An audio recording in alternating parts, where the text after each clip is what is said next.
Assalamualaikum warahmatullahi wabarakatuh. Saudara dan teman yang kukasihi kerana Allah, Islam bukan sekadar agama yang dianuti. Islam bukan sekadar atas nama. Islam bukan hanya atas pakaian. Islam bukan hanya sekadar sebutan di lidah. Islam bukan sekadar dimaikat.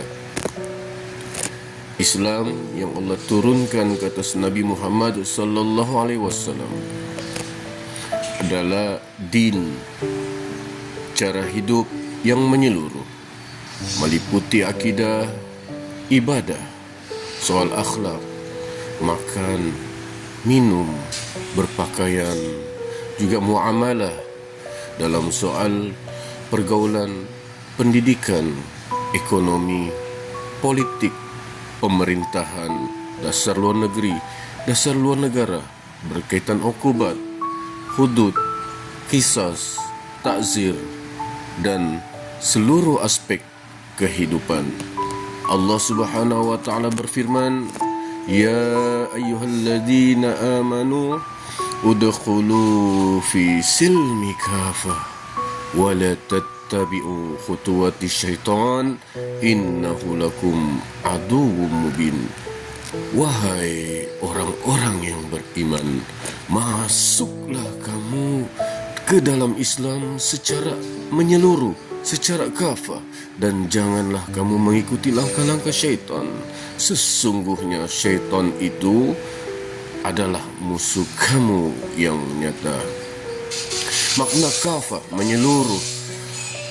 Tafsir daripada ulama muktabar menjelaskan, berpeganglah kamu semua kepada seluruh ajaran Islam, baik perintah maupun larangan. Jangan kamu ambil sebahagian dan meninggalkan sebahagian yang lain. Maka siapapun yang mengambil sebahagian hukum Allah dan menolak sebahagian hukum yang lain, sesungguhnya dia telah tersesat. Kerana Allah Subhanahu wa taala berfirman dalam surah Al-Baqarah ayat 85, "Afatu'minuna bi ba'dil kitab wa takfuruna bi ba'd. Fama jazaa'u yaf'alu dzalika minkum illa khizyun fil hayatid dunya wa yawmal qiyamah yuraddu ila asyaddil azab wallahu yaghfilu amma ta'malun." Apakah kamu mengambil sebahagian isi Alkitab dan meninggalkan sebahagian yang lain? Tiadalah balasan bagi orang-orang yang berbuat demikian di antara kamu selain kehinaan di dunia, dan pada hari kiamat kelak mereka akan dikembalikan kepada azab yang amat berat, dan Allah tidak lalai dari apa yang kamu kerjakan. Saudara dan teman, inilah penyakit yang menimpa banyak umat terdahulu.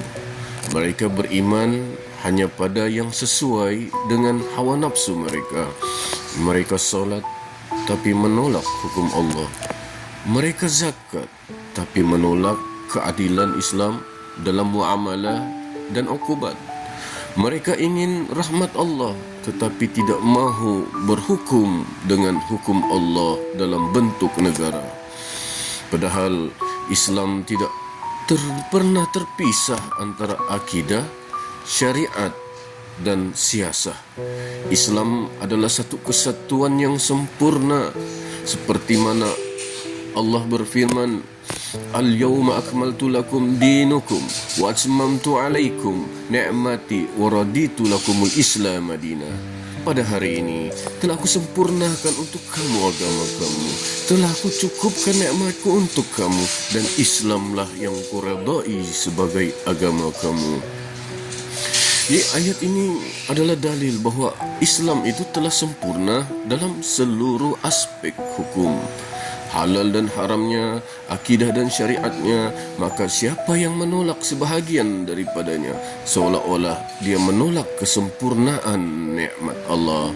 Saudara dan teman, masuk Islam secara kafah bermaksud beriman dengan seluruh rukun iman, mengamalkan seluruh perintah Allah, meninggalkan segala yang diharamkan oleh Allah Subhanahu wa taala. Islam tidak dapat dipilih-pilih.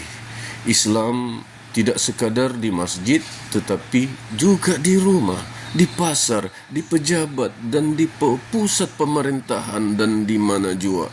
Kerana Islam bukan hanya agama ritual, tapi satu sistem kehidupan menyeluruh yang menuntun manusia menuju rahmat Allah.